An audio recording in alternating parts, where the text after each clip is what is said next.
美国贸易代表办公室周三宣布，将延长部分中国进口商品的关税豁免，涉及此前549项待定产品中的352项。商务部发言人束觉婷周四对此表示，这有助于相关产品的正常贸易，希望美方从中美两国消费者和生产者的根本利益出发，尽快取消全部对华加征关税，推动双边经贸关系早日回到正常轨道。去年10月8号，美国贸易代表办公室宣布，拟重新豁免549项中国进口商品的关税，并就此征询公众意见。时隔近半年后，美国贸易代表办公室才确认了名单，去掉了197项，并称如今的决定是在仔细考虑了公众意见，并与其他美国机构协商后做出的。352个符合条件的豁免项目将从2021年10月12号起追溯生效，并将有效期延至今年12月31日。根据声明，这352种商品包括多种零部件及消费品，包括特定种类的自行车部件、电机、机械、化学品、海鲜和行李袋等。延长豁免主要基于以下几点原因：主要是考虑该产品或类似产品是否可以从美国或第三国的来源获得，美国国内生产该产品的能力，以及2018年9月以来全球供应链是否对该产品及相关行业的发展造成变化。美国买家从美国或第三国采购产品会否复杂？ If you look at it a little closer, it's actually a little bit of a tightening. So even though Trump put in about tariffs on about 300 billion of Chinese imports, he also granted about more than 2,000 exemptions. So when the Biden administration took over, they grant 350. And obviously the things that they're taking into account are how easy it is to source these goods from in the U.S. or other countries other than China, and then what impact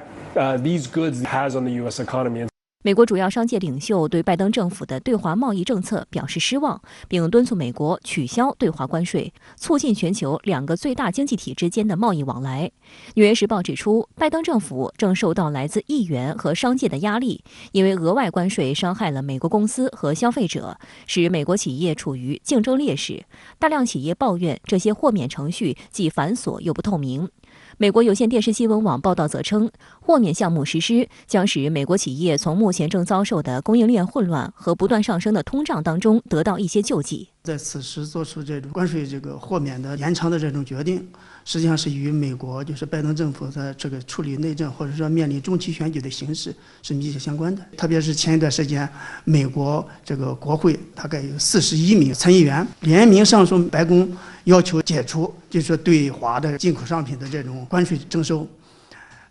实际上呢，就是说现在呢，等于是美国在对华这个进口商品关税方面，既面临着国内经济形势与这个通货膨胀的高度压力，又面临着这个美国商界议员的压力，所以这多重的压力下呢，使他这个在对华关税上终于迈出了一个步伐。中国商务部发言人束觉婷回应表示，相关关税豁免有助于相关产品的正常贸易。中方始终认为，美方单边加征关税措施不利于中国，不利于美国，不利于世界。在当前通胀持续走高、全球经济复苏面临挑战的形势下，希望美方从中美两国消费者和生产者的根本利益出发，尽快取消全部对华加征关税，推动双边经贸关系早日回到正常轨道。2017年8月，时任美国总统特朗普签署行政备忘录，授权时任贸易代表莱特希泽审查所谓的中国贸易行为。莱特希泽随后宣布正式对中国发起所谓的301调查。这一臭名昭著的单边措施始于冷战时期制定的美国1974年贸易法第301条。在世贸组织成立后，301调查极少被使用，直到特朗普执政时期，将此作为工具向欧洲、日韩、中国等发起关税战。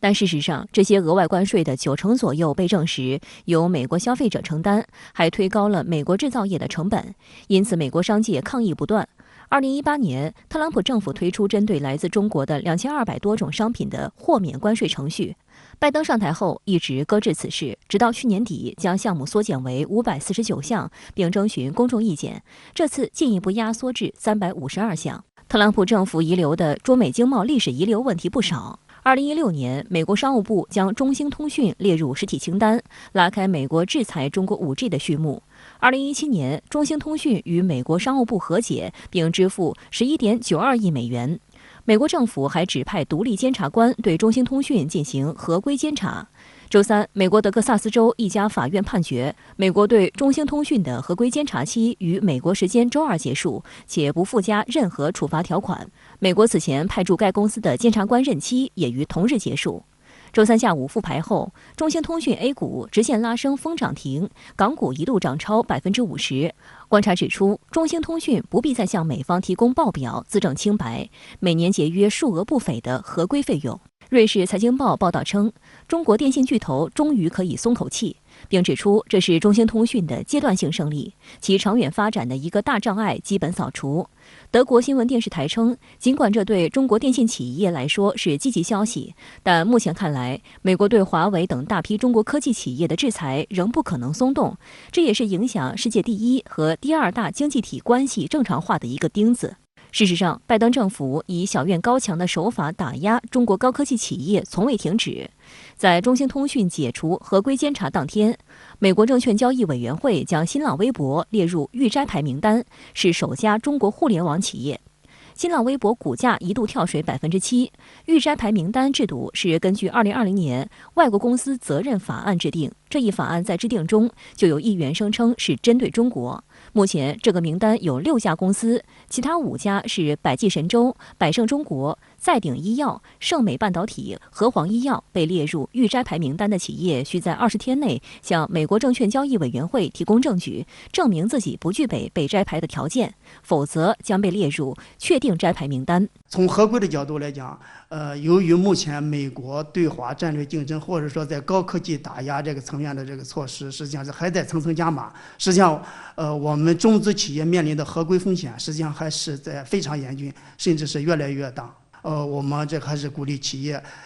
利用这种法律工具，这个合理或者有力的捍卫自身的利益。一些美国政客还碰瓷乌克兰危机，企图大搞长臂管辖。他们声称，如果中国帮助俄罗斯规避制裁或对俄罗斯提供实质性援助，中国将面临被制裁的严重后果。美国商务部长雷蒙多最近威胁称，如果发现中国半导体公司向俄罗斯出售芯片，将让他们彻底关门。中国驻美大使秦刚近日接受采访时透露，近期来自美方的制裁威胁确实存在。那么这种威胁也好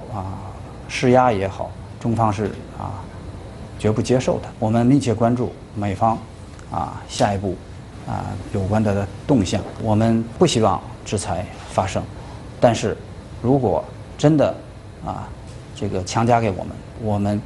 也要做出坚决有力的回应，来维护我们正当的权益。秦刚还表示，随着国际形势及自身情况的变化，中美两国关系正处在新一轮的相互发现、认知和调试过程中。作为世界2个最大经济体，中美需相互尊重、和平共处、合作共赢，也只有这样，才能更加迅速有效地引领世界经济复苏。